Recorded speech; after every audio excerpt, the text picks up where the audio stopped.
O Chico Pinheiro Entrevista de hoje tem a imensa honra de receber Leonardo Boff, uma das principais vozes da teologia da libertação e defensor histórico dos direitos humanos.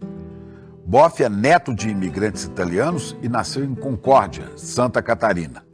Cursou filosofia em Curitiba, teologia em Petrópolis com os franciscanos e em 1964 foi ordenado sacerdote em pleno começo da ditadura militar.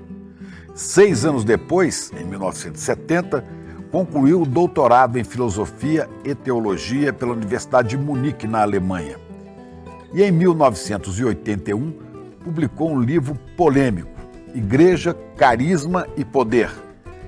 Nele declarava que era papel da igreja se comprometer com os oprimidos e abraçar as causas sociais. E questionava o conceito de poder. Poder era autoridade para mandar ou poder seria servir mais?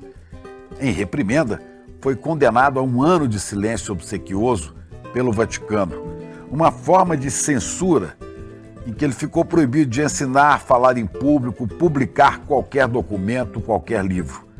Era uma condenação a todo o setor progressista da Igreja Católica Latino-Americana.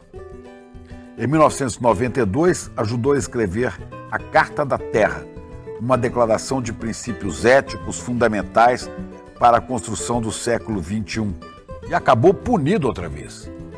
Deixou o sacerdócio para preservar sua liberdade de expressão e para continuar o seu trabalho em prol dos pobres e dos oprimidos. Passou a assessorar movimentos sociais, o MST, as comunidades eclesiais de base. Depois casou-se com Márcia Monteiro da Silva Miranda, uma teóloga e militante com quem está há mais de 20 anos. Foi professor de teologia e espiritualidade na UERJ, a Universidade Estadual do Rio de Janeiro, na Universidade de Lisboa, Universidade de Salamanca, em Harvard, na Suíça e na Alemanha. Publicou mais de 60 livros, virou conferencista e recebeu inúmeros prêmios no Brasil e no exterior, por sua luta em favor dos marginalizados e do planeta Terra. Ao longo desses anos, Leonardo Boff uniu espiritualidade cristã, justiça social e defesa do meio ambiente, criando uma visão ecológica da fé. E lembra, precisamos cuidar de nós mesmos, dos outros e de cada ser vivo que habita o mundo. Não somos inseparáveis da terra. Cada criança que nasce é uma semente de um mundo que pode ser melhor.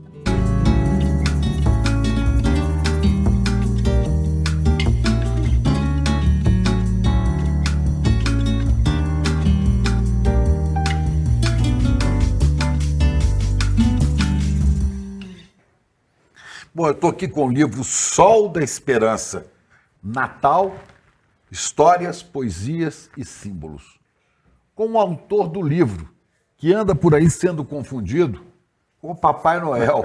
Isso mesmo, Leonardo Boff. Eu continuo chamando de Frei Leonardo Boff, porque Frei é de frater, é de irmão, né? Você é um irmão mais velho que a gente ama tanto.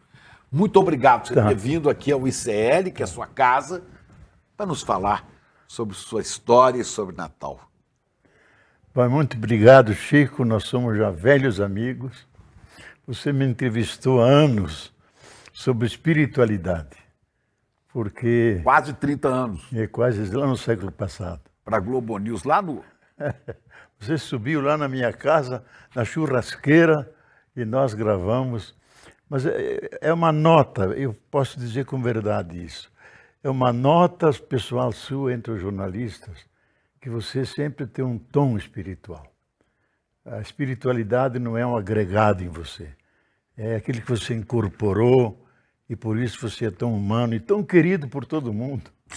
Todo mundo que vê o Chico reconhece, tem uma aura que vem de quem cultiva essa chama interior, que é a espiritualidade. Não é você, Leonardo, que está dizendo isso. É o franciscano que está em você, né? Porque você se tornou sacerdote na ordem dos frades menores, dos franciscanos, né? E eu me chamo Francisco de Assis. Então, acima de nós tem nosso pai comum, São Francisco, Exatamente. né, nos fazendo ficar mais próximos, mais amorosos, mais queridos, né? Olha, quando me obrigaram a sair da ordem, porque eu não queria sair, mas durante a Eco 92, eu dei uma palestra junto com o Dalai Lama sobre as religiões e a paz e a guerra.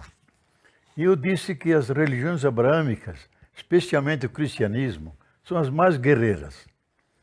Fazem guerra, inquisição, Matam. queima de bruxas, o diabo.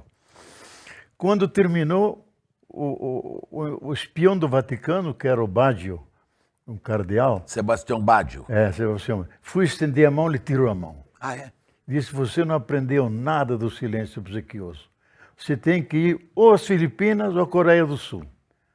Porque você influencia os bispos brasileiros da América Latina, agora está com o Dalai Lama, tem que decidir até amanhã, meio-dia. Eu fiquei quieto, disse, a primeira vez eu citei o silêncio obsequioso, que eu acho que foi um ato de humildade. Essa é uma humilhação que eu não aceito. Porque sou um homem de 50 anos, não vou aprender filipino, coreano, e me perguntei, posso dar aulas lá? Não, em silêncio no convento. Então eu digo, não, vou ficar aqui. Eu troco de trincheira, mas não troco de luta. Vou continuar com a teologia da libertação. E saiu da ordem franciscana. E tive que sair porque não havia outra maneira. Mas continua franciscano. Continua franciscano no meu espírito, no meu trabalho. E o Dom Aloysio me animou muito. E o Dom Paulo Aloysio Evaristo. Loscheider e Dom Paulo Evaristo, 2 bispos, 2 arcebispos, 2 cardeais franciscanos. E foram comigo para Roma, para assistir o debate, interrogatório, lá do cardeal Ratzinger. Mas ele não deixou, porque disse, se espantou muito, que vem com Cosme e Damião. Ah, os dois? Os dois. E, no fim, solução bem católica. 2 horas com o cardeal Ratzinger e 1 hora com os cardeais, Dom Aloysio, Dom Paulo e Ratzinger e eu. Ratzinger tremia todo. Pois é, uma coisa curiosa, o cardeal Ratzinger, um alemão, depois se tornou o Papa Bento XVI. Mas vocês são conhecidos de muito tempo, né? Olha, nós éramos amigos. E é curioso que quando... Você conheceu na Alemanha? Na Alemanha. Ele publicou a minha tese, encontrou editor. Me deu, na época, 14.000 euros para ajudar a financiar a tese de 600 páginas, que ele considerou uma coisa excepcional. E quando, antes de interrogar, ele disse, olha, Boff, eu tenho que te interrogar institucionalmente. E você, institucionalmente, tem que responder. Primeiro vocês foram amigos na Alemanha, se conheceram na Alemanha, depois ele virou cardeal e foi para Roma. Chefe do Santo Ofício, da ex-Inquisição. E é a Inquisição, e agora se chama Sagrada Congregação para a Doutrina da Fé. Doutrina da Fé. E você foi chamado lá por ser um teólogo que eles consideravam rebelde. Rebelde. Por quê? E julgar esse livro, Igreja, Carisma e Poder. Por quê? Você questionava? O que eu dizia, a igreja virou puro poder, não tem carisma. E todos os carismáticos da história, ou são perseguidos ou condenados, como é o nosso querido Padre Júlio aqui, Lancelotti, que só serve os pobres de rua, como é perseguido, caluniado, inclusive por colegas sacerdotes. Mas só para continuar. Então Ratzinger diz, olha, eu tenho que te interrogar, você vai responder, entre parênteses, nossa amizade. Afasta por enquanto a amizade, porque eu sou o inquisidor. A minha função é em perguntar. Agora, é terrível, porque é um corredor de uns 150 metros, cheio de quadros renascentistas, tapete vermelho, e no fim uma salinha escura, que você tem que se abaixar para entrar. E lá era interrogado. E fica sentado lá?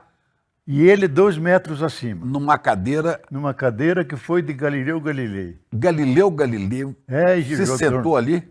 Eu fiz a reverência à cadeira, ele ficou furioso. Senta aí e defenda a tua fé. Eu digo, tudo bem, mas eu trago aqui o testemunho de mais de 100 mil cristãos, até bispos, um da Sibéria e outro da Coreia, apoiando minha causa, que é a causa dos pobres. Você sabe manipular sempre. Digo, nós não manipulamos coisa nenhuma. E mostrei a mala cheia de documentos. Mas eu dei um susto a ele, porque a gente deve começar com o credo, mostrar a fé. O interrogatório começa com a oração do credo. Do credo. Ele diz, vamos abreviar o credo, e fiz a pergunta. Senhor Boff, você crê que Jesus é Deus? Digo, não. Ele ficou espantado. Como não? Ele é filho de Deus, não Deus. Porque se ele é Deus, ele pode ser o Espírito Santo, pode ser o Pai. A gente se vê que você estudou na Alemanha. Digo, não, senhor. Eu aprendi em Petrópolis isso. Jesus é filho de Deus. São coisas meio tontas, eu diria, sabe? E ele ficava muito irritado com a entrevista? Não. Ele é uma pessoa extremamente fina. Nunca ergueu a voz, que os anos que conhecia ele, mesmo quando discutíamos, porque trabalhamos juntos durante 5 anos, na Semana de Pentecostes, no Teólogos da Libertação, teólogos da revista Concilium, que eram os melhores teólogos da Europa, Estados Unidos, e eu era o único da América Latina. A gente se encontrava em Nimega, na Holanda. Enquanto faziam cesta, eu e ele passeávamos no meio das flores, etc., discutindo Santo Agostinho, São Boaventura, que eu conhecia bem ele muito melhor. Então aí nasceu uma amizade. Tudo que ele escrevia me mandava, e eu mandava para ele. Então, inclusive, uma vez estando na fila para cumprimentar o Papa, ele me viu, me chamou, tirou da fila, me apresentou ao Papa e disse, esse é um teólogo latino-americano muito bom, que vai ser uma esperança da igreja. Aí o Papa disse, eu estou lendo um livro de você devagar, devagar. Que ele Qual era esse Papa? O Papa João Paulo II. Porque ele vinha ao Brasil, então ele queria aprender um pouco de português. Então ele me apresentou aí, e dizendo, ele é muito inteligente, mas pode ser um pouco rebelde. Já se antecipou, porque na minha tese já terminava com a teologia da libertação e teologia da revolução. Queriam que eu tirasse o capítulo. Digo, não, eu vim da América Latina, só tem ditaduras lá. Nós temos que sustentar a libertação dos oprimidos. E aí foi a história. Mas eu acho tudo coisa do passado, sabe? Agora, olhando para a sua pessoa, nós estamos aí às vésperas do Natal. Aliás, ontem, dia 14, foi seu aniversário. De 87. Sou um ancião já. Mas eu sei que nessa época, às vezes, alguém faz confusão. Já te confundiram com o Papai Noel, com essa roupa vermelha e essa barba grande?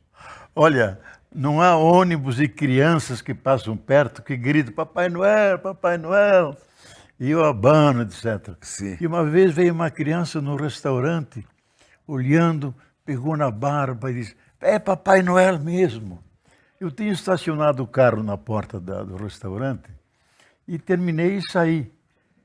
Aí ele correu atrás e disse, me enganaram, o Papai Noel não veio com a rene, com as renas e o trenó.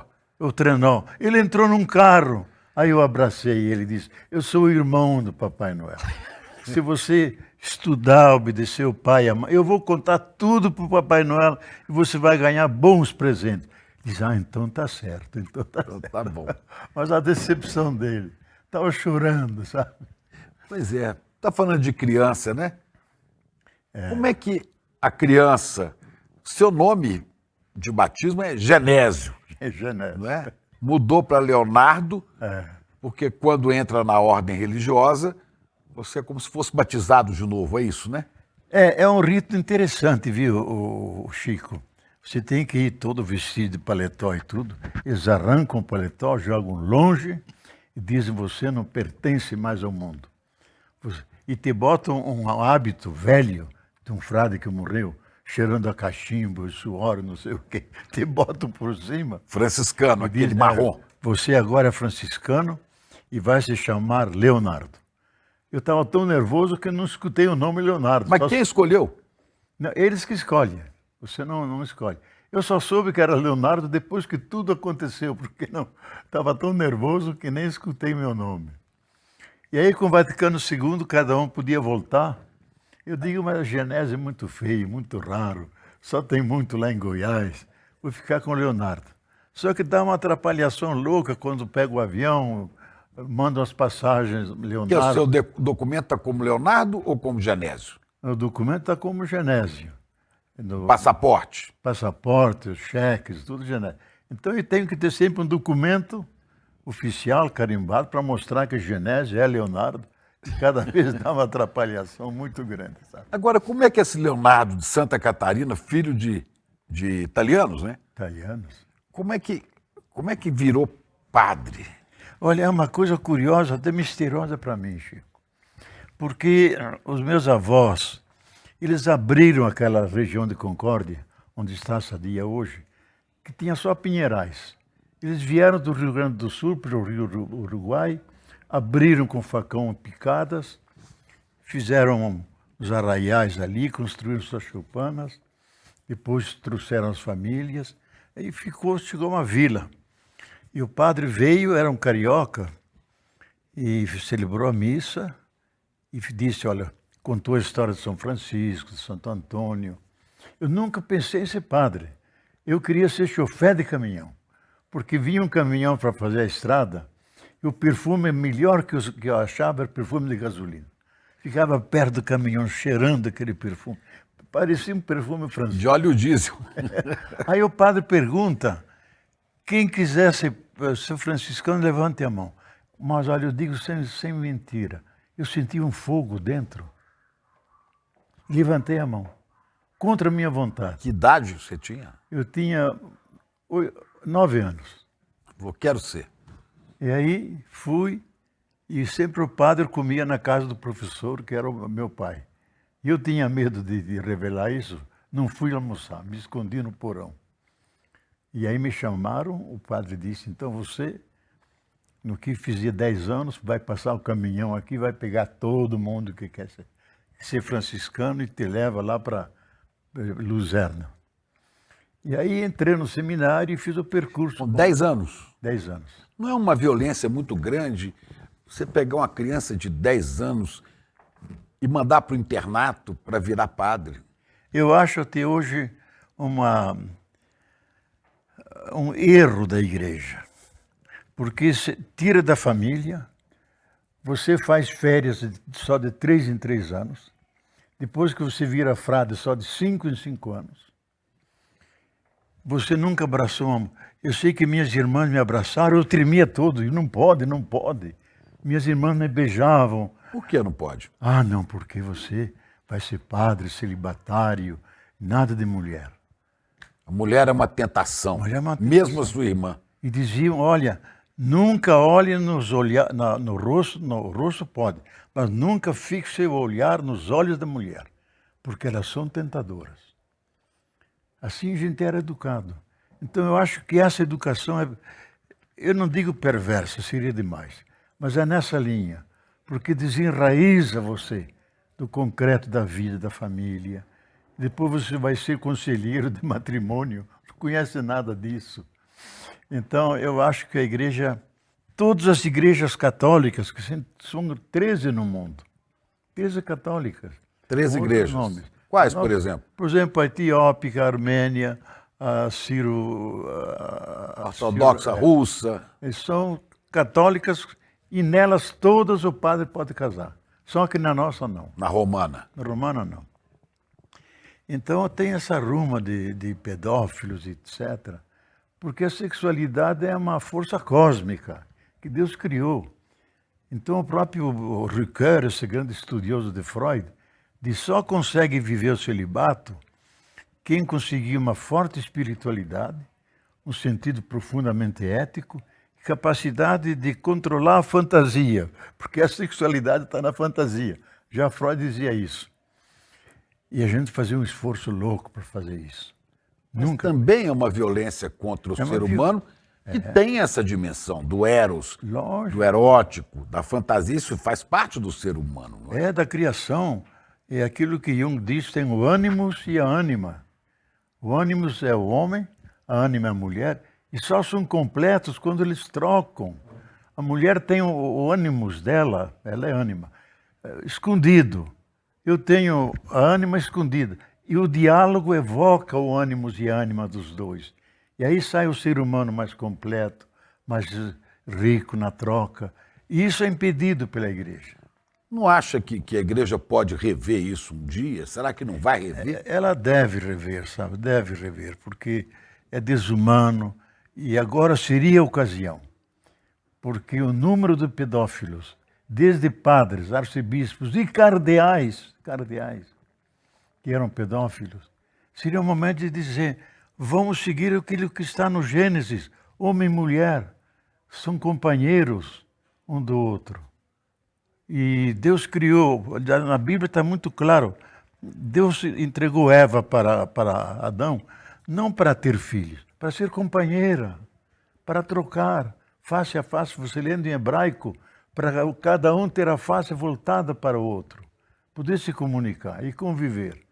Agora submete ao celibato, que só entrou em vigor a partir do século IX. Até então, não. Não, porque era uma igreja mais camponesa e os padres geravam seus sucessores, seus coroinhas, etc. E vivia casado. E o primeiro Papa, Pedro, a gente sabe que era casado porque está lá na Bíblia, né? A sogra do Pedro. A né? sogra de Pedro.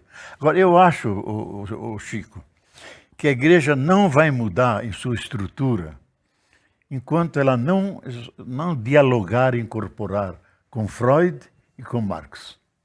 Com Freud, toda a dimensão da libido, da sexualidade, que ele aprofundou junto com Jung. E com Freud, e com Marx, saber que a sociedade tem conflitos, que há classes que se opõem. A igreja sempre busca reconciliação e nunca leu Freud, nunca leu Marx, por isso comete erros fantásticos quando escreve os documentos. É um moralismo, é uma ingenuidade. Um que lê com sentido crítico hoje diz, não é possível, com tudo aquilo que a filosofia crítica, a sociologia já nos ensinou 2 séculos, a igreja não incorpora, porque ela é piramidal, é a única monarquia absolutista do mundo. Teocracia, o Papa está lá em cima. O cano 331 diz, ele tem o poder absoluto, total, imediato, sobre cada um, sobre todos os fiéis. Digo, olha, se eu risco Papa e boto Deus, funciona. Funciona. Então não é possível alguém ter tanto poder. Quer dizer, a Igreja Católica tem muito medo do Freud e de Marx. Tem medo. Por que medo de Freud?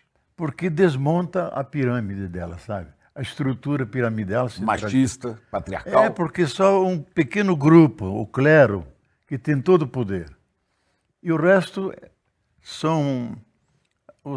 Os leigos são, digamos, fregueses da igreja, consumidores dos bens simbólicos sacramentais. As mulheres estão fora, não conta. Nem no direito canônico, nem como testemunha ela pode ser. E são a maioria da igreja, é a maioria da humanidade. Então isso é absolutamente injusto. E aí eu digo nesse livro, Igreja, Carisma e Poder, por causa disso que me chamaram a Roma. Diz, você fala como os protestantes, critica a estrutura da igreja, que é o Papa lá em cima, os cardeais, os bispos, os padres, o resto é a massa dos fiéis, que não tem poder nenhum. Só tem o direito de ouvir a palavra de Deus e seguir aquilo que os padres mandam. Isso em Pio X é claríssimo. Vocês têm que fazer isso. Hoje a igreja diz, eles participam, mas não dá nenhum poder de participação, de decisão. Porque participar você faz, ajuda, mas quando se trata de decidir, tudo é centralizado. É o padre que decide, é o bispo que decide, e o leigo e a mulher não participam. Agora, eu fico pensando aqui, se é tão difícil, né, entender a dimensão enorme e igual da mulher, porque é patriarcal, porque é machista, a Igreja Católica Romana, né? Eu imagino a dificuldade que seria, então, aceitarem né, as relações homoafetivas, Lógico. um homem com homem, mulher com mulher. Isso é uma heresia, uma profanação. É uma profanação. Agora, o único que teve coragem de entender melhor as coisas foi o Papa Francisco. Porque eu também, a minha tese, muitos desses homoafetivos me consultam, eu digo, tem amor para vocês? Tem. Então eu não falo mais nada. Porque o nome verdadeiro de Deus é amor. Se vocês têm amor, tem Deus presente. Então sejam fiéis entre vocês, sejam leais, vivam a vossa felicidade. E eu dou a benção a vocês. Um menino argentino de 7 anos se apresentou ao Papa Francisco e disse, Santidade, eu sou um gay, sou um homoafetivo. 7 anos. 7 anos. E o Papa disse, foi Deus que te criou, Ele te ama, eu também te amo. E abraçou ele e deu um beijo. E me mandou embora. Então esse Papa tinha essa compreensão. Porque colocava o amor no centro. Onde é o amor, a gente deve se calar. Que é o mistério do coração. Ama e tudo será permitido. Tudo será permitido. Santo Agostinho, Santo né? Agostinho. Eu acho que essa manutenção do celibato desumaniza tanto o homem como a mulher. Porque, olha, eu posso dizer com sinceridade, estudei lá fora na Universidade do Estado, e muitas meninas me davam em cima, e eu firme no celibato. E um esforço danado. E às vezes até a pessoa pode se apaixonar pela outra, porque a libido é uma força cósmica, é da natureza, Deus criou a gente assim. E depois que você deixou o sacerdócio e conheceu a Márcia, né, que é a sua companheira hoje, essa pessoa maravilhosa, que eu amo profundamente, que eu gosto demais dela. Como é que foi esse encontro? Olha, foi um encontro que surgiu lentamente. A Márcia era de uma família burguesa lá de Petrópolis, mas trabalhava no lixão de Petrópolis, com os mais pobres. Ela estudava teologia? Ainda não estudava. E eu, nas quintas-feiras, nos sábados, ia lá, ajudava, celebrava a missa. Ainda padre? Ainda padre, como frade. E aí nasceu um trabalho conjunto, etc. Nasceu uma relação, porque reuníamos o povo, as crianças, etc. E, de repente, havia uma afinidade profunda entre o que eu pensava da teologia da libertação. Ela já vivia a teologia da libertação lá. E aí ela decidiu fazer teologia. Ah, por causa disso? Por causa dessa experiência dela com os pobres. Ela nunca esquece, durante 20 anos ela trabalhou, podia chover canivete, com 6 filhos. Pedia para o marido cuidar, uma amiga cuidava. Ela era casada, né? Era casada. Ia lá para a favela, depois ela se separou, etc. E nós nos unimos porque trabalhávamos juntos, tinha mesmas visões. Aí você já tinha deixado de ser, Já tinha deixado de ser padre. Né? Em Olha, quantos anos você tinha nessa época, Leonardo? Olha, foi em 92 que eu tive que sair e a partir de 92, 93 nós começamos a viver juntos. Eu vivia no Rio, fiquei professor na UERJ. Você tinha por volta de 50 anos, 50 e poucos anos. Né? E aí, que sorte, a sorte de descobrir essa dimensão, não é? Do amor por uma mulher. Qual a importância, foi a importância disso na sua vida e qual a importância dessa convivência homem-mulher? Olha, é uma coisa, a Bíblia diz, há 2 mistérios. Como é que a serpente pode sobreviver no meio das pedras? E outro mistério, como é que um coração vai na direção do outro coração? É um mistério. Então, eu acho que é uma experiência muito grande, sabe? Porque cada um tem a sua história, tem os seus arquétipos, tem o seu inconsciente coletivo, vem de uma família, ela vem de outra. E o amor no início é aquela efusão, aquele convívio. É a paixão.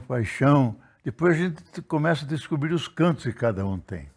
E aí vem um processo educativo. Cada um tem uns cantinhos. Você tem que ter paciência, tem que escutar, tem que aprender. E especialmente, por exemplo, ela é muito minuciosa, muito correta em tudo, tudo que faz tem que ser bem feito. E nós no convento, sabe como é que é? Faz de um jeito, faz do outro, ela não perdoa, tem que fazer direitinho. E o convento sempre tinha muita gente para servir. Né? Exatamente. Os frades leigos não se preocupavam muito com o que eu vou comer, minha roupa. Tinha os padres e tinha os irmãos leigos, isto é, aqueles que perderam a missa, que não eram padres, mas eram frades religiosos. Esses serviam, arrumavam as camas, aquela coisa toda.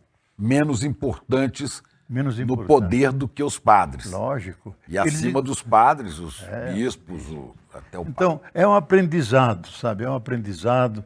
A gente vai afinando as coisas até chegar a uma convivência, o amor, a amizade, a paciência e a alegria de estar juntos. Eu, por exemplo, peguei ela já com 5 filhos, já crescidos. Então, a beleza de ver eles crescerem, indo para a universidade, fazerem seus estudos, é uma experiência grande, sabe? Mas às vezes é dolorosa, porque também a gente tem choques. Ela tem uma opinião, tem outra, e eu insisto, ela insiste. Digo, vamos trocar de assunto. Mas para quem foi criado, não é, só no meio de homens, com a mentalidade da Igreja Católica, que é machista, não é? A cultura, deve ser mais difícil ainda se abrir e descobrir a riqueza do feminino, né? É difícil, mas se você tem bondade no coração e tem abertura também de aceitar a diferença, que ela não é um prolongamento de você. Ela é ela, eu sou eu. Mas nos relacionamos, somos seres de relação. E nos completamos, nos corrigimos, aprendemos, crescemos juntos. É um aprendizado que não é fácil, mas é generoso, produz alegria. De a gente ter. Eu só lamento de não ter tido um filho, sabe? Uma filha, porque eu acredito nisso, que sempre que nasce uma criança é sinal de que Deus ainda acredita na humanidade. Ainda acredita. Isso é muito importante dizer que nós estamos no tempo do Natal, né? Exatamente. Estamos no tempo do Natal. E falar do nascimento de uma criança é fantástico. Mas falar também do feminino, da mãe. Me lembro que há muito tempo eu vi um livro seu chamado O Rosto Materno de Deus. Exatamente. Né? Que é o feminino em Deus. É o feminino. O que é o Rosto Materno de Deus? Eu recomendo esse livro. Foi editado pela Vozes. Foi pela Vozes, né? Olha, eu escrevi até com uma certa má intenção, sabe? Porque o Papa, o lema dele era M de Maria, escrito totus tuus, totalmente teu. Digo, a gente só pode dizer a Deus totalmente teu. Então, para salvar o Papa de uma heresia, eu vou escrever um livro sobre o feminino de Deus. E tinha uma boa companheira feminista que introduziu o feminismo, a Rosemarie Muraro. Aí estudei muito a questão do feminismo, fizemos 2 livros juntos. E aí eu descobri, e lendo as escrituras, mesmo o hebraico, a gente tinha que dominar o hebraico, que Deus é pai, mas tem características de mãe. Que ele vê a carta-moeda dali, sabe? Tem aquela misericórdia que fica olhando para ver se o filho aponta no fim do caminho, e vai ao encontro, e beija, e se agarra. Então, eu digo, Deus é um pai maternal, uma mãe paternal. E a gente pode dizer, só chamando Deus pai e mãe, para ter uma visão completa de Deus. Senão você afirma o machismo ou afirma o feminismo, que é a cultura matriarcal. Digo, não. Deus por isso somos imagem e semelhança de Deus. Porque somos um Deus completo, que é pai e mãe, e assim nos acolhe como seus filhos e filhas. Pois é, eu me lembrei agora do cardeal Albino Luciani, que foi o Papa João Paulo I. Exatamente. Um Papa brevíssimo, ficou um mês. 33 dias. 33 dias e faleceu, não é? Albino Luciani. E uma das coisas que marcaram a presença dele foi um dia ele declarar perante, acho que na Praça São Pedro, né? Dizer, Deus é mãe, não foi isso? Foi ele. Olha, causou tanto alvoroço entre os cardeais que não queriam publicar isso no Observatório Romano. Isso é um escândalo. No jornal O do jornal Vaticano. oficioso do Vaticano. Isso é um escândalo. E nem na Acta Apostolicis Sedis, que é o diário oficial do Vaticano, não queriam publicar. A tradição não fala isso. Mas o Papa disse, mas eu sou Papa. Vocês todos não têm uma mãe? E aí todo mundo ficou calado. Diz, Deus também é mãe. Não deixa de ser pai. Mas também tem as características de uma mãe que tem cuidado, tem amor e cuida de cada um e nos abraça. Isso é a mãe, Deus faz isso.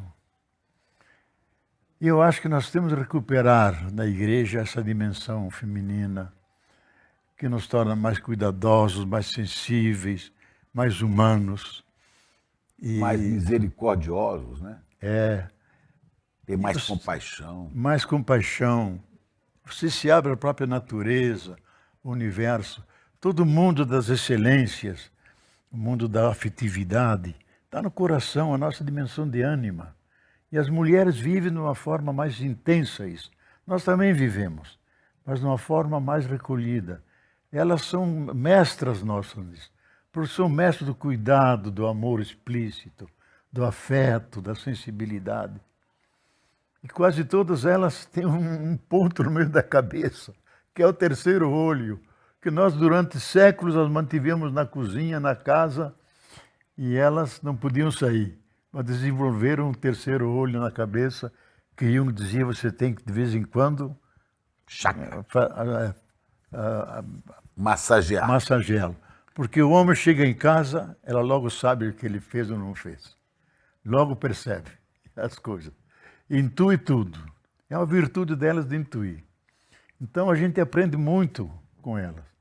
Enorme, especialmente essa sensibilidade, o cuidado.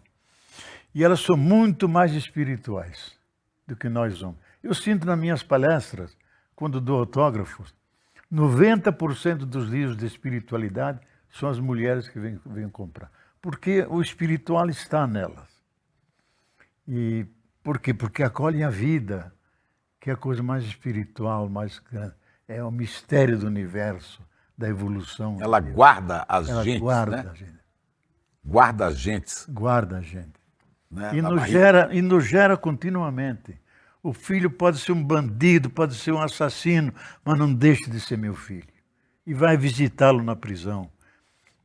Espero. Meu guri, na música de Chico Buarque de Holanda, né? Tá aí, é o meu guri, né? É uma dimensão de acolhimento, de perdão, de amor realmente infinito. Mãe é mãe, né? É. Não é? Agora, você tem desenvolvido, e eu quero lembrar isso aqui, o primeiro livro de Leonardo Boff que eu li, né, foi um livro que eu sempre cito, né, chamava-se O Evangelho do Cristo Cósmico. Tinha um astronauta na capa, aquilo me chamou a atenção. Foi no tempo que saiu o filme 2001, Uma Odisseia no Espaço, assim que ele falava daquilo. Mas ele falava desse Cristo cósmico, não é, que é um corpo místico de Cristo que abarca todo, né, todo o universo. E vejo que agora, esse foi um dos primeiros livros, né? Foi o primeiro livro Primeiro que eu livro. escrevia. E agora a sua pregação, a sua militância religiosa volta para o início, também falando do cósmico, Do né? Cristo cósmico. Da Porque, Terra como mãe, como Gaia. veja, Chico, a ressurreição, já São Paulo diz isso, é o novíssimos Adam, é o ser humano novo, que todas as amarras temporais, espaciais caem, e tudo que é virtual no ser humano vem à tona, e o ser humano fica completo. Então a ressurreição não é a animação de um cadáver, é a planificação de todo o ser humano. De repente ele fica cósmico, ele está presente em todo o universo. Isso está no seu livro Nossa Ressurreição na Morte, aquele. Está no nosso A ressurreição de Cristo é a nossa ressurreição na morte, né? que é hoje a tese comum. As pessoas ecumênica. acham que na religião católica, que vai ressuscitar no final dos tempos. E você disse que não é bem assim, né? Olha, o final dos tempos é quando você morre. Aí acabou o tempo, começa a eternidade. Então, para cada um, aí se dá a ressurreição. Agora, não é a ressurreição toda ainda, porque o universo não foi transformado. O próprio Jesus não acabou de ressuscitar ainda. Porque os seus irmãos, que somos nós, o São Paulo diz que ele é o primeiro entre muitos irmãos e irmãs. Nós seguiremos a ele. Então, enquanto estamos aqui, ele está por todas as partes, ele está escutando nossa conversa aqui, porque ele enche todas as coisas. O texto mais antigo que temos do Novo Testamento, do ano 50, é do Cristo cósmico. Diz, levante a pedra, estou debaixo dela. Rache a lenha, estou dentro dela. Porque eu estou convosco todos os dias até a consumação dos séculos. Significa é penoso rachar uma lenha, mas ele está aí. É duro levantar uma pedra, mas ele está aí. Então, eu acho que o cristianismo não soube desenvolver a mística da presença de Deus em todos, do Cristo. Em todas as coisas. Né? Em todas as coisas. Aí respeitaria a planta, a formiguinha que anda por aqui, porque todos eles fazem parte do Cristo cósmico. Então ele teve 3 existências. A pré-existência como Filho de Deus, como Filho encarnado e Filho ressuscitado, que virou cósmico, encheu todo o universo. E São Paulo, na Epístola Efésios e Colossenses, diz claramente isso. Ele é o pleroma. Pleroma em grego significa, ele enche tudo que existe. Tudo que existe ele enche. Então nada está vazio, está carregado. E Teilhard de Chardin desenvolveu toda uma espiritualidade do Cristo cósmico. E ele teve esse dom, de, no dia de Páscoa, estava no deserto da China, e diz, puxa, é Páscoa, eu queria celebrar. E ele faz a famosa missa sobre cósmica dele. Ele pega o cosmos... A missa sobre o mundo, né? É, a missa sobre o mundo. Ele pega o cosmos como a grande hóstia e o corpo dele como o sangue, e de repente ele teve uma visão que o universo inteiro e Cristo no meio resplandecendo em todas as direções. Aí ele disse, aí está o Cristo. Não só na hóstia consagrada. Ele está, o universo é a hóstia consagrada. E desenvolveu toda uma espiritualidade da presença cósmica de Cristo. Frei Boff, essa é a sua teologia. Agora, como que isso significa, como que isso pode ter algum sentido para quem viveu em outra cultura? Vamos lá, um budista, um indiano, né? Ou um povo primitivo, originário aqui dos nossos indígenas. Como é que eles vão entender isso? Ou isso é uma verdade só para o católico? Não, é uma verdade universal. Porque Cristo não é nome. O nome dele é Jesus de Nazaré. E Cristo é como doutor, professor, etc. E Cristo significa aquele que é predestinado para estar junto da humanidade. E eu tenho escrito vários artigos, está nos livros meus, que a dimensão, aquilo que Teilhard de Chardin introduziu, o cristão e o crístico. O cristão, o crístico é toda a criação e a humanidade carrega as sementes de Cristo. E aquele que se conscientiza disso vira cristão. Mas esse crístico está em Buda, está nas grandes religiões, tem outros nomes. Não é preciso que aquele povo descubra que existiu Jesus, um homem de Nazaré. Não. Não. Que neles está o crístico. Ele pode ter o nome de Buda, pode ter o nome, sei lá, os vários nomes de Xuan Tzu, etc. Quer dizer, essa realidade ganha 1000 nomes. É como o Papa, quando entrou numa mesquita, ele se voltou lá para Meca e fez a oração. Qual Papa? Francisco? Papa Francisco. E diz, Alá é um outro nome para o mesmo Deus que eu venero. Só os nomes mudam, mas o Deus de vocês é o meu Deus. E por isso ele se voltou para Meca e fez o gesto. Isso é ter o crístico, que está por todas as partes. E aquele que não acredita em nada disso? que se Eu diz acho- ateu, materialista, não tem nada disso. E aí? Eu digo a ele, olha, existe no ser humano, isso é a nova ciência hoje, a antropologia, a neurociência que fala do ponto de Deus no cérebro. E ela diz isso.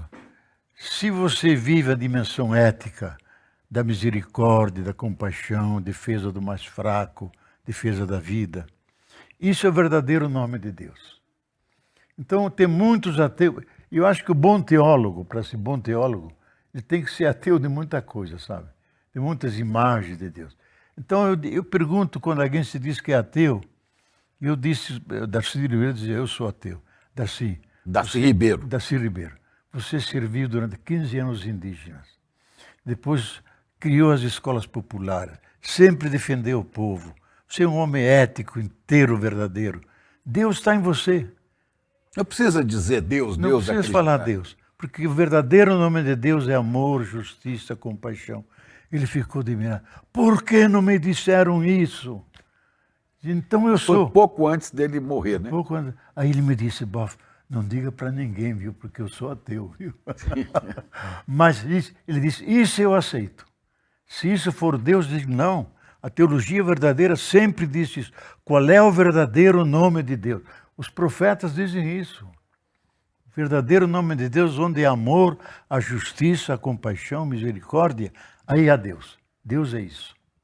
Então Deus está espalhado no mundo.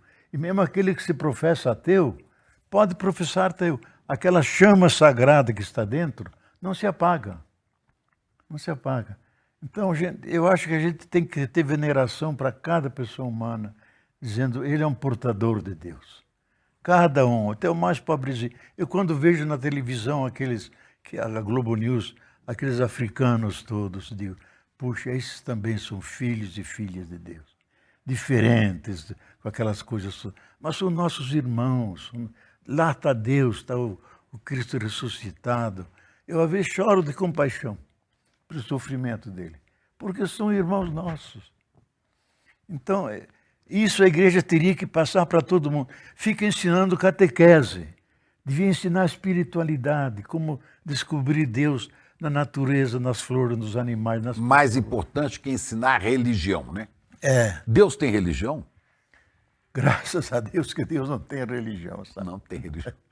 Aliás, esse Papa Francisco disse uma coisa muito, muito bonita. Disse, muito bom que haja catecismos, dogmas, doutrinas, mas isso não chega no coração humano. O que chega no coração humano é a ternura, o amor, a bondade. E dizer, quem vive isso, ele está com Deus. Então, ele viveu isso e nós precisamos espalhar isso, e não espalhar doutrina, Cristo, catequeses, comungar uns, separar outros. Que acaba provocando atrito e ódio, não é? Lógico. Os vários fundamentalismos, e a Igreja Católica, num certo sentido, ela é fundamentalista. Os setores dela ainda dizem, fora da igreja não tem salvação, tem que ser igreja. Digo, não, a igreja é como Cristo ressuscitado, está no mundo.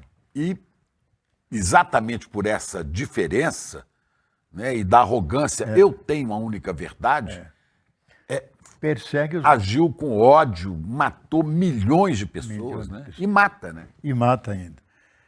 Mas lentamente eu acho que vai crescendo uma consciência ecológica que engloba tudo e percebe que é uma casa comum, um universo só e dentro está o divino, está o sagrado. Eu acho que ninguém colocado diante de um céu estrelado no interior do lado de Goiás não pode se encher de reverência, dizer quem se esconde atrás daquelas estrelas, quem as move toda ela, e cala de reverência, de respeito, da grandeur, diziam os franceses, do universo. Isso é, acho que viver a fé é isso. Você, Viver a fé é isso. como criança, ou como padre, ou depois de ter deixado, né, a função de sacerdote, você teve muitas experiências, assim, vamos dizer, de um arrebatamento, de um momento que você fala, estou diante do que é o eterno, o grande. Viveu? Eu acho que sobre essas coisas a gente não pode falar. Não, né? Porque, primeiro, não tem palavras e ninguém deve falar isso.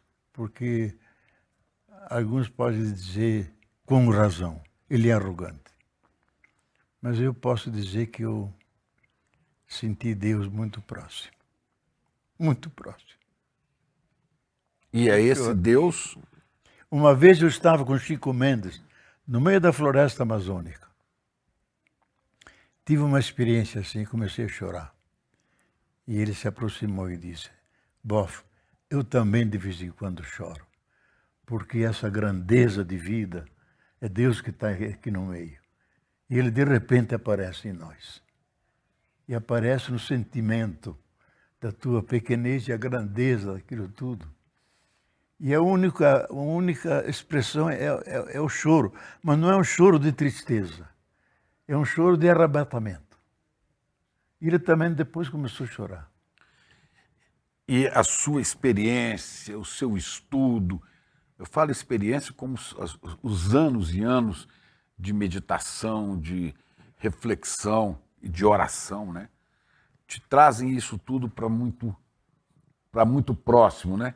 A ponto de você afirmar, não tenho medo da morte, né? Eu já te vi falar disso. Eu acho que quanto mais a gente estuda e chega na minha idade, aos 90, eu gostaria de ir ao encontro do Senhor. A gente sabe cada vez menos, sabe? E a gente respeita todas as coisas. E aquela acumulação de saberes, ou eles viram sabedoria e viram atitude de acolhida, ou então você não valeu nada. Porque tudo isso é para você chegar a uma plenitude. E então eu sempre digo, nós não nascemos para morrer. Nós morremos para ressuscitar, para viver mais e melhor. No resultado da sua experiência, do seu estudo, o ser humano morre e ressuscita imediatamente. Na hora da morte. É como um relógio que passa de um segundo a outro. Esse tempo aí não é contado pelo relógio, a passagem de um segundo a outro. Então ele não ressuscita nem antes nem depois. Na morte. No que morre, ele tem aquela grande visão de Deus. E até pessoas perversas, entre as quais temos algumas. Nós sabemos onde estão. Tem essa visão. Que de repente vê aquela grandeza e diz, eu sou pecador. Como São Paulo, como São Pedro diz, eu sou pecador. Dizem que vai para o inferno, vão para o inferno? Não, o inferno é invenção humana. O inferno não existe. O inferno não existe. No meu último livro... O diabo também não existe. O diabo está outra como invenção. Como uma criatura. O diabo é a coisa mais contraditória. No livro de Jó, o diabo está no céu, como os anjos. Só que recebe a tarefa chata de tentar Jó, que era considerado a pessoa mais virtuosa que tinha. Diz, vai ver se ele é virtuoso mesmo. Quer dizer que Deus teria feito, se é assim, uma maldade com aquele anjo. Você que vai lá fazer isso. Ele, não, mas não é da minha natureza. Então, esse Papa disse duas, três vezes uma coisa que nós teólogos não podíamos dizer, senão a gente perdia logo a cátedra. Qual Papa Francisco? Papa Francisco. Ele disse, condenação eterna não existe. Condenação é só aqui embaixo. Porque Deus, na sua misericórdia, é infinita e ninguém pode pôr limites a Ele. E Ele não pode perder nenhum filho e nenhuma filha que Ele criou no amor. Se Ele perdeu, então não é Deus. Significa, pode ser Bom, quase que me escapou a palavra. Viu? Pode ser, bom, historicamente, pode ser um Hitler. Vamos dizer, um semelhante a Hitler. Pode ser assim. Mas ele carrega também lá dentro aquela chama. Ele cobriu de cinza aquilo tudo, as maldades que fez. Mas chega na morte, a coisa estoura e ele se dá conta. Por isso que Deus tem um spa, tem uma clínica onde as pessoas se educam para poder amar, porque ninguém entra no céu de qualquer jeito.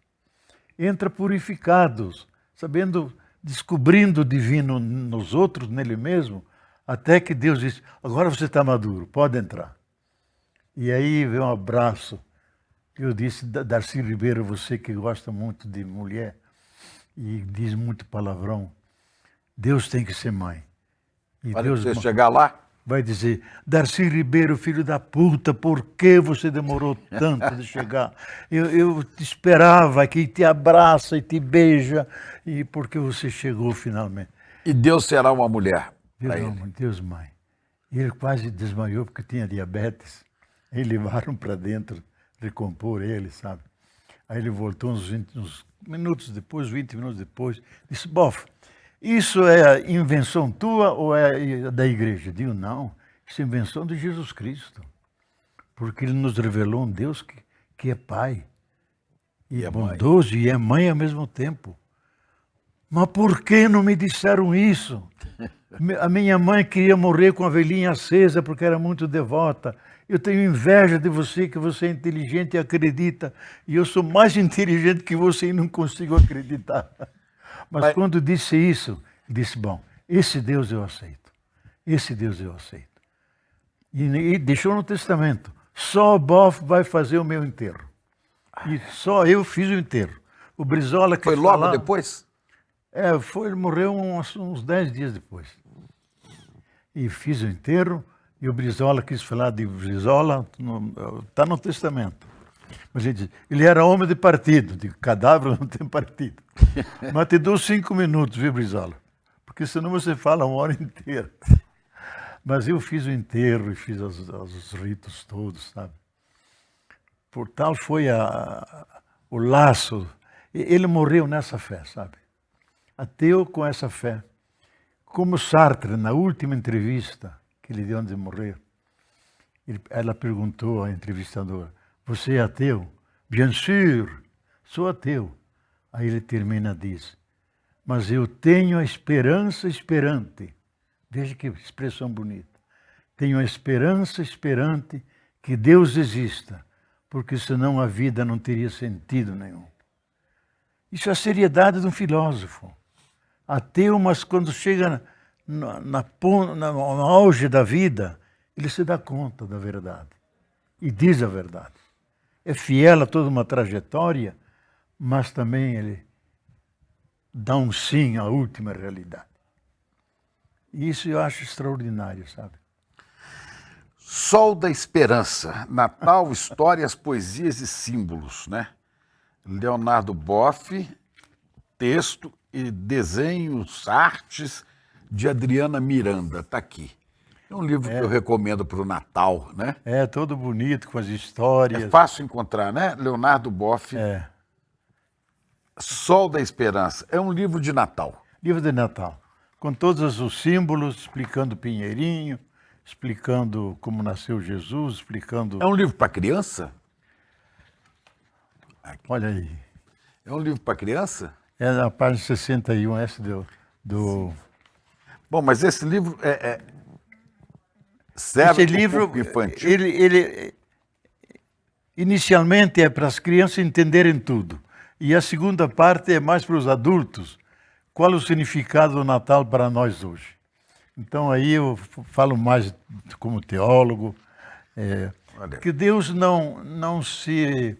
Eu fiz na tua dedicatória, que ele não quis divinizar o ser humano, ele quis humanizar Deus, sabe?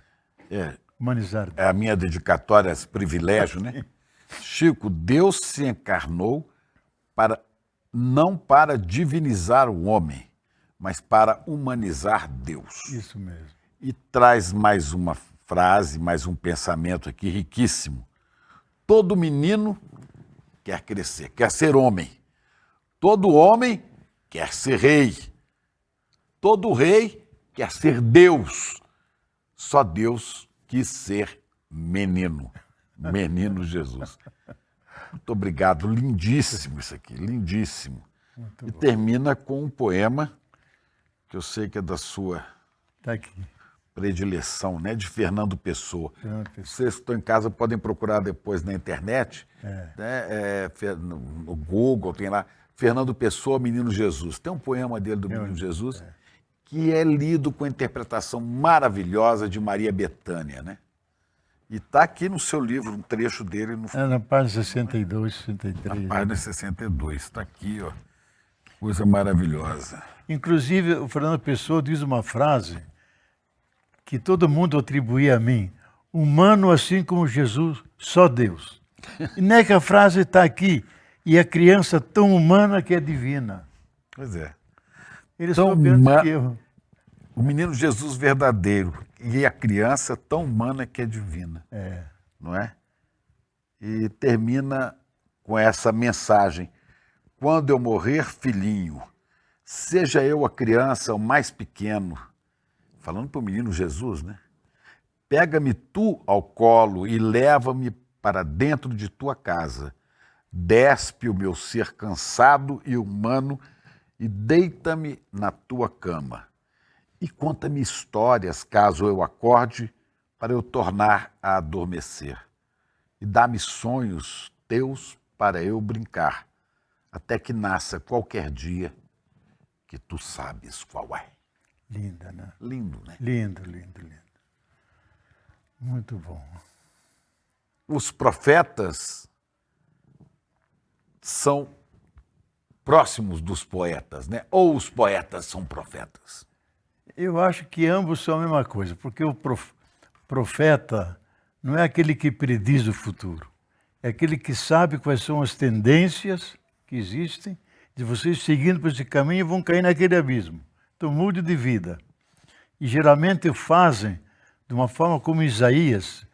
Se você lê em hebraico, aquilo tem um ritmo fantástico, sabe? É um poema, quando ele fala do servo sofredor de Jesus, que Jesus depois assumiu como biografia para ele. Então, eu acho que o poeta é aquele que eu considero a poesia a coisa mais alta do mundo. Porque o poeta é o único que cria mesmo. Como em grego, poesis é criação. O poeta vê conexões que ninguém vê e ele consegue algo inédito. Ele está recriando o mundo. O haikai, então, é o supremo da poesia. E eu só aceito a poesia em soneto, nada de moderno que vai fazer uma narrativa. Mas o Chico Buarque de Holanda diz, e eu repito sempre que eu acho lindo, né? Os poetas, como os cegos, podem ver na escuridão. Podem ver na escuridão, exatamente. Não é? Bom, terminando, quando você olha para frente, ligado como está na causa do meio ambiente, da mãe terra tão sofrida, né? Qual que é a sua sensação? É de esperança ou é de desolação quando olha para frente? Olha, Chico, eu quero ser bem verdadeiro. Eu sou um pessimista esperançoso. Pessimista porque a realidade é péssima. Guerras para todo lado, genocídios, uma coisa... Tem 40 lugares de guerra hoje em dia, com grande letalidade. E o aquecimento crescendo. O nosso grande especialista, Carlos Nobre, disse, já passamos aquela medida 1,5, estamos 1,7. Se chegar a 2 graus em 2030, crianças e idosos não vão conseguir sobreviver. Então, nisso eu sou pessimista. Mas sou esperançoso, porque eu creio naquilo que está lá no livro da Sabedoria 11. Deus criou todas as coisas com amor. Não criou nenhuma com ódio, senão não teria criado. Tudo pertence a Ele, porque Ele é o apaixonado amante da vida. Então, Deus que é apaixonado amante da vida, não vai permitir que nós morramos miseravelmente. Então, eu sempre digo, quando nasce uma criança, sinal que Deus ainda está acreditando. Não vem o fim do mundo. E o Casal Dáliga dizia, enquanto a igreja não integrar as mulheres no sacerdócio, não vem o fim do mundo. Então, nós podemos olhar para frente, que eu acho que o espírito humano, quando colocado perto do abismo e se dá conta que pode cair, ele é inteligente. Ele volta lentamente, cria uma nova rota, um novo caminho, que seja mais amigável com a natureza, mais cuidadoso, mais fraterno com todos os seres. Eu acho que nós vamos fazer isso. E aí teremos futuro junto com a Mãe Terra. E todos juntos na casa comum. Para quem está nos assistindo agora, eu queria que você deixasse uma mensagem de Natal como se fosse a sua bênção de Natal. Não vou dizer como padre, né? Embora você seja padre para sempre, Tá né? certo. E frei, né? Mas como já um Papai Noel, um ancião. Dê aqui, olhando para a câmera, a bênção para as pessoas. Olha, eu diria duas coisas a vocês todos, irmãos e irmãs, crianças, adultos, jovens. Nunca esqueçam que cada um de vocês um dia foram crianças. E a criança começa a andar, cai, a mãe ajuda. Então deixem-se ajudar. E nunca deixem morrer a criança que está dentro de você. A criança é inocente. E nós seremos julgados não por um juiz severo, mas por uma criança que nasceu entre nós. E a criança não quer julgar ninguém. Ela quer brincar, quer estar junto com todo mundo. Então, nessa noite de Natal, a segunda coisa que eu digo, vivam a reconciliação difícil no mundo de hoje. Olhe um para o outro e, se tiver crianças ali, lembrem do Jesus pequeno que nasceu na pobreza como refugiado, numa gruta, passando frio, e tantos milhões passam frio. Vamos celebrar nossa ceia porque é festa, porque nasceu a vida entre nós. O sol invencível. Mas não queremos esquecer os demais. Queremos incluí-los. Então pense nesses todos onde o Cristo está nascendo ainda. E Ele quer acabar de nascer. E nesse sentido, eu desejo a vocês um Natal espiritual, profundamente humano, alegre, generoso, com comidas e bebidas e muita ternura entre vocês. Muito obrigado. Eu que te agradeço. Frei Boff, meu irmão. Isso, querido. Muito bom. Obrigado. Mesmo. Olá, turma! As inscrições para a pós-graduação Repensando o Brasil, turma de 2026, estão abertas. E como a gente sempre faz, a gente separa um número de vagas limitado com uma condição muito especial. Essas vagas estão acabando, já entrou muita gente na pós. Vale lembrar que essa pós aconteceu em 2025 e foi um sucesso estrondoso, 5.000 pessoas inscritas na pós. E assim, o número de elogios e de mensagens que a gente recebeu ao longo de todo o ano é inimaginável. A gente está muito feliz, por isso a gente resolveu lançar essa turma de 2026 e com muitas novidades. O professor João César Castro Rocha, por exemplo, é nosso novo professor. E se junta a Ladislau Dalbor, Marilena Chauí, a Gessé Souza, aquele time todo de primeira que vocês conhecem que essa pós tem. Então aproveita essas condições especiais que a gente tem para as primeiras pessoas que se inscrevem e vão embora fazer história com mais essa turma de uma pós que está fazendo a diferença no nosso país. Um abraço!